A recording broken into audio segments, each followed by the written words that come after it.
you go. Welcome to the Homegrown Hunter TV. We're on our way to Pelee Island for a rabbit hunt. We're going to see if we can squeeze in a few pheasants too. Stay tuned.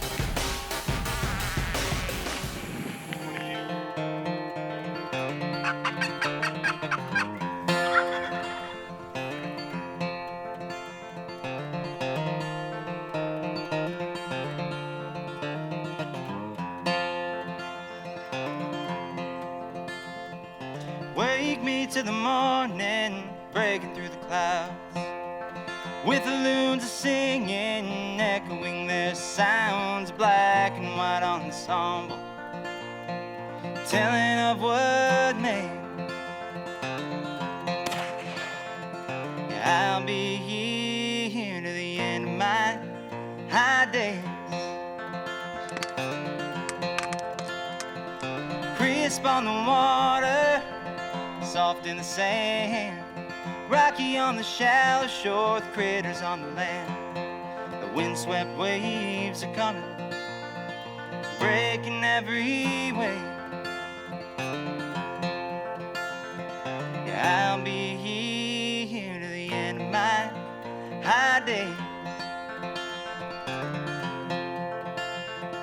Yeah, I'll be here to the end of my high days.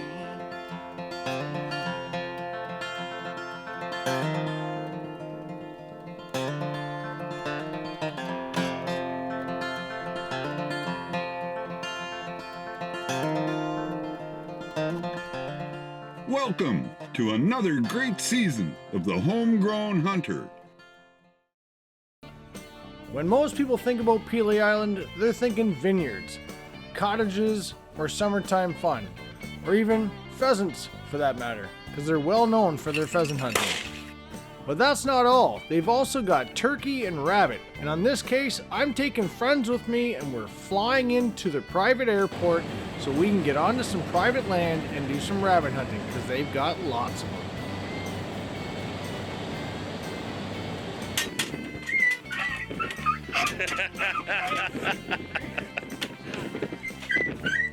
I'll bring her out.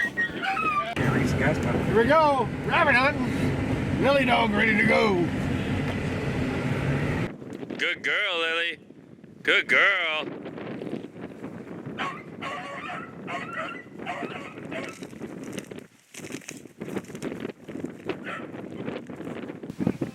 I just caught a glimpse of it in the weeds. Oh, you did?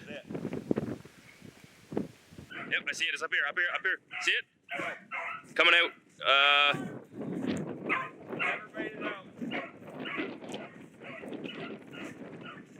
It was 30 yards in front of her. It's 20 yards in front of us on the right side, or it was. I'm sure it's popped out the end or something now. Lilly, come!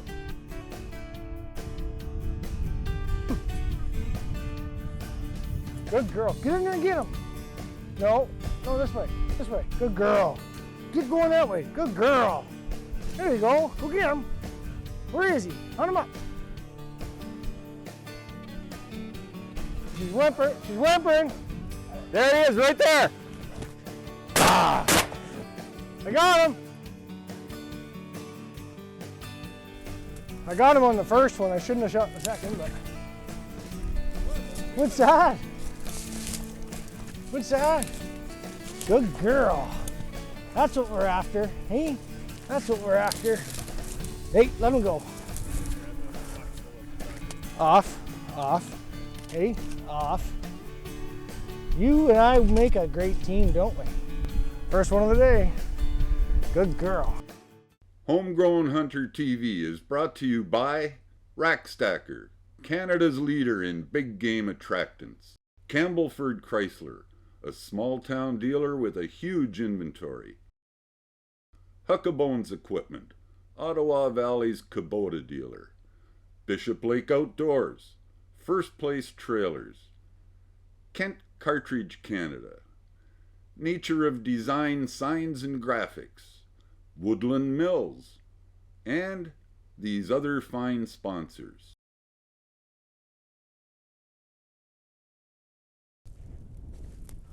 Good girl, Lilly. Hunt him up, Lilly. Hunt him up. Welcome back to the Homegrown Hunter. Come on. Get in there and get him. because they're just gonna go for the bush. We walk right to the end of this and come back this way. Or do you want to take the rest of that back to the road to the next spot? Oh. Yeah, we can do that. You want to take? But we're gonna have to have guys like 40, 50 yards up. Because if I take her over here and start pushing, they're gonna stay ahead of her big time. Yeah.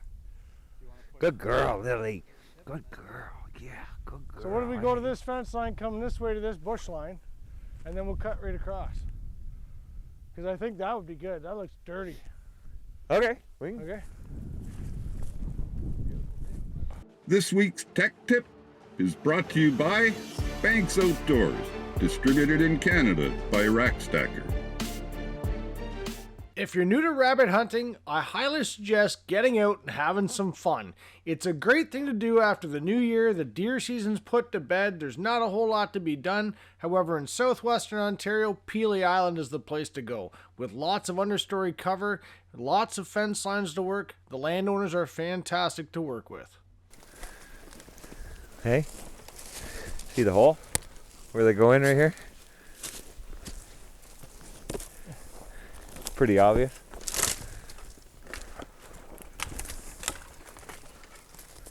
Where is he? Get up over here. Wow, there's a rabbit highway right here, man. I was gonna say this spot right here, you can see there's a big tunnel right here. Good girl, Lily. Get him! Hunt him up! Get him, get him! Now we'll fire her back up. I should have stayed where it was. I get it. I know the wind isn't in our favor. This is a fox den. Oh yeah? Yeah, right at the base of this tree. Good girl, Lily. Good girl. I would like to send a very special thank you to all the Pelee Island landowners that allowed us to walk their land. We had a ton of fun and put lots of miles on. Ditches too, I think if we go slow enough, like I'm telling you, I was staring that rabbit right in the face before it jumped. It jumped. I didn't see it. I've right? had days like that where they won't move. You have to almost kick them. So I'm thinking if we stay two people on the outside close to the bush line and someone right down the middle, well, that it's ditch 12 row feet would be wide. As wide as this piece we just passed. Yeah, perfect. Exactly. I think that would be perfect. But you're gonna have somebody elevated.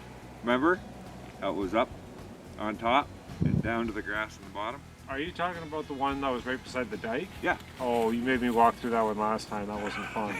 That was not fun. I thought he volunteered already. Oh, yeah. I was thinking it's Joe's turn. Well, Joe's that was some of the toughest bush I walked through because it was stringy and it was up over my waist.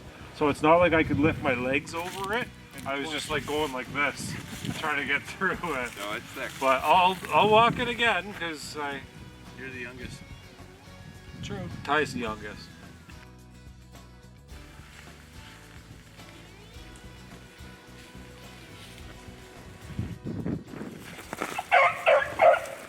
I'm not going to shoot. Girl.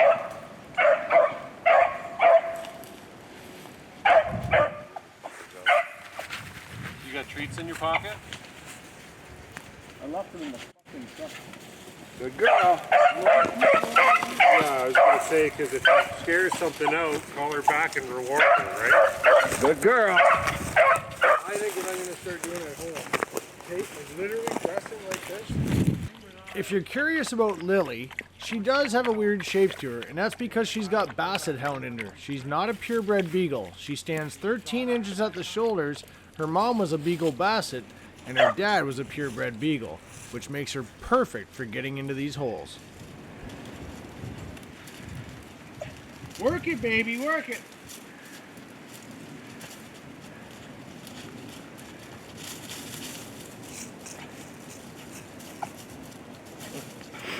I love that whimper.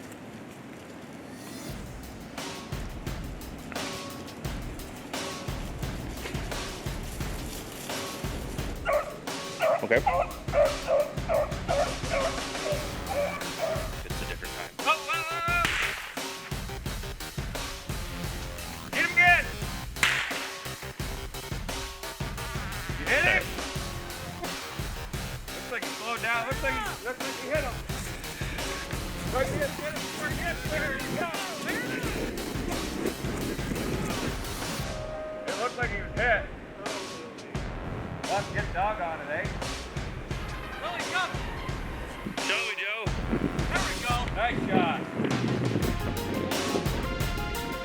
The Tacticam Reveal is the official trail camera of the Rack Stacker Elite staff and the Homegrown Hunter TV because they're reliable. If you want to get into accessories, you can check out rackstacker.ca and get them right across Canada. There it goes. Coming your way, Chris. Coming in. Yep. Good girl. Hunt him up. This way. Come here. Lilly, come here. Hunt him up. Good girl. Here goes.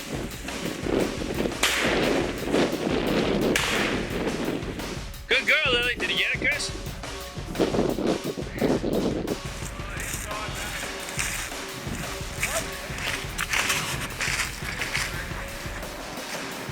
I can't get that, eh? Nope. Might have been able to. That's great. It's great shooting up there. It's amazing what you see and everything, but I just want to give you guys a chance. That's a good excuse. Yeah! Nice. Freeze tonight, boys! Freeze tonight!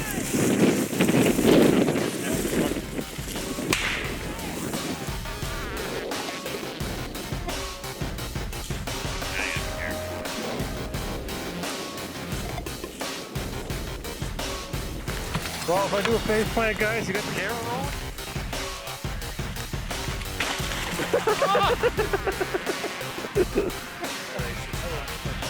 Yeah. Alright, if you want to get in the truck, we'll meet you down here at the end.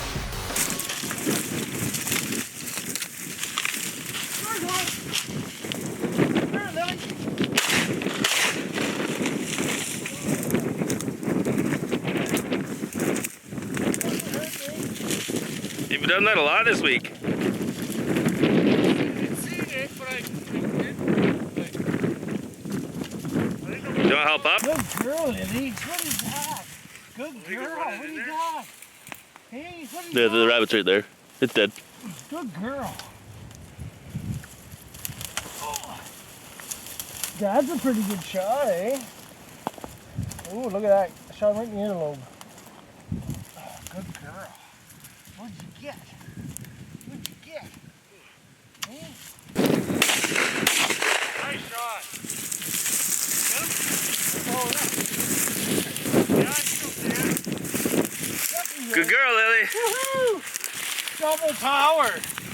Double trouble. High five! High five. Look at the feathers. See? Feathers. Closed captioning brought to you by Woodland Mill, a Canadian premier forestry products company. Should be set up.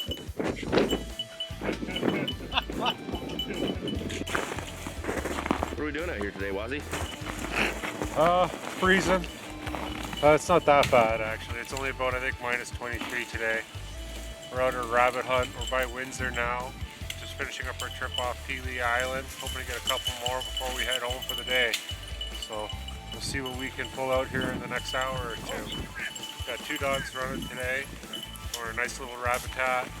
A lot of piles already set up. Should be fun. We'll see if they come out.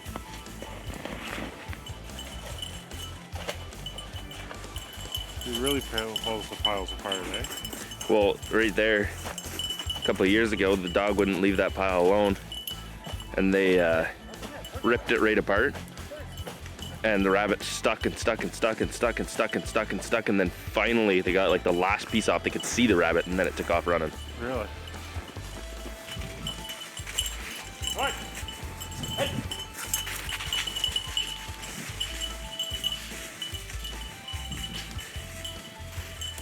No, I want you two to go up to the river edge, come around that way, then we're going to go this way. Okay.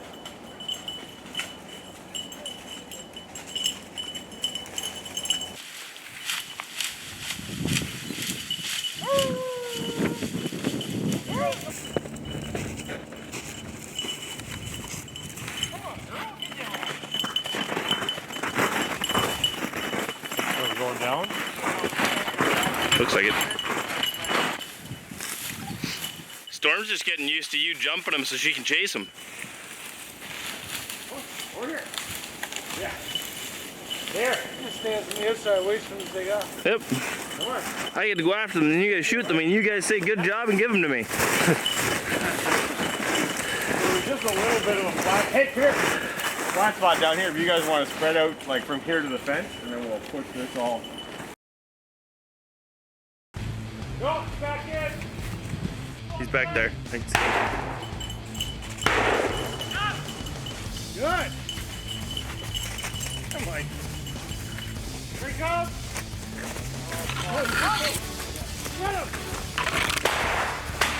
Get him. You got him. That was a good shot on Steve. I thought there was a lot of brush after the first. That's why it's a scatter gun, right? Even if you can get 1 or 2 pellets through, and you're aimed at the right spot, that's where it matters. It's heavy. That'll weigh you. Oh, another one!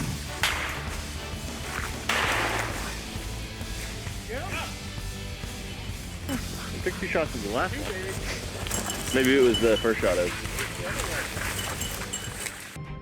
And now, this week's Cut to the Chase segment, brought to you by Rack Stacker. One of the reasons why we're not finding these rabbits, for one, she's not working as well as she should be, and for two, they're hidden in these holes.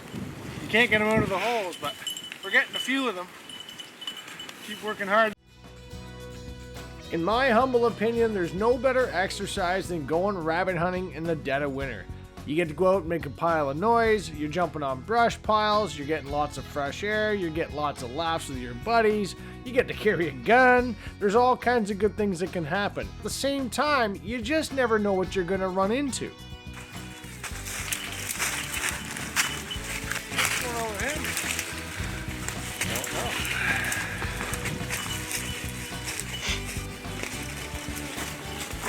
You know what? I guarantee I know what's wrong with him. He's a juvenile. Relax, he's a juvenile. And he's underweight. Probably. Guaranteed, you need to give him one of those rabbits. Relax, bud, they're not gonna hurt you. Bet you that's what it is. So we did. Oh! He got my finger. How's your finger? So my buddy. There is a place here, Erie Wildlife Rescue, I could take him. It might not hurt. Oh, he's on the other claw. Just watch he doesn't get you with his mouth while you got him like that. Well, they both won't hurt. They get no pressure. My buddy Shawn, he's a bird guy. We hunted rabbits years ago, and they said they had to balance the weight, and a lot of juvenile redtails die because their weight doesn't balance. They're not smart enough or can't catch quick enough. Hey, bud, I think we should take him back and give him a rabbit. Well, I can, like I said, I can bring him to Erie Wildlife Rescue.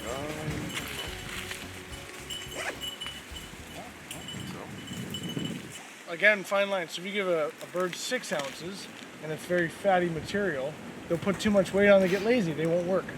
So they burn it down to the point where they gotta fly again. So then when they start to fly again, they'll have enough energy to catch something. And if they don't catch something, that's why you find a lot of juveniles dead. I think he had it right down to milligrams. Milligrams. It was he weighs every time he feeds his birds because he keeps them right on that threshold of wanting to work. So they go out and they work, and then when he gets back, he feeds them really well to sleep well. Yeah, when we were doing a long day, he would give them little tiny, like itty-bitty pieces of meat just to be like, okay, you're still good to keep going. Here, you're still good to keep going. Okay. And he even brought a scale and weighed the bird when we got there. And he was specifically careful to not let it have the rabbit for long if it caught one, because it would end up eating too much and then it wouldn't fly for the rest of the day. Wouldn't work. Yeah, pretty wild. We tried to feed this red-tailed hawk some rabbit, but obviously he was too worked up and scared, so we ended up taking him into the Erie Wildlife Rescue. These things are gonna eat me. That's cool. You don't find one of these every day. Shawn Rypstra and I have become very close friends over the last several years. A few years back, we were actually hunting with him and his red-tailed hawk. It's quite fascinating the information that these guys have, especially when it comes to trapping and taking care of a falcon or a hawk. Let's just touch base with Shawn in past footage to share with you the information that they have. So I weigh her every day. in order to know how hungry she is, right? So she's 1,020 grams, which is where I want her. I've kind of figured out with working with her where she's hungry enough that she'll actually come to me. She's not a pet, right? So I can call her all I want. If she's 1,300 grams, she's fat and happy, and she'll sit in a tree and ignore me. Yeah, she only comes to me for food, so I need to make sure she's hungry enough to actually want to come to me. She knows I'm an easy source of food, so that's pretty much the only interest she has in me. So I know that at 1,000 grams, kind of my happy point where she'll hunt really hard. She's hungry enough, she'll follow me because she knows There's gonna be food that shows up somewhere. Yeah, exactly. So, yeah. That's cool. Yeah. So what are the blinders for? So that's to keep her calm. She can't see what's going on. There's nothing, no distractions. No, it just shuts the lights off. It's totally comfortable. You know, if we sat here long enough, she'll tuck her head under her wing and she'll fall asleep like that. And there's no discomfort for them that way. But it's really nice for handling them, for everything, just to keep them calm. So cool. It's a really nice tool when working with birds of prey, because those talons are sharp. Yeah. I'd say. If you're interested in falconry, check out the OntarioHawkingClub.org for more information. For past episodes, be sure to check out hghtv.ca. Until next time.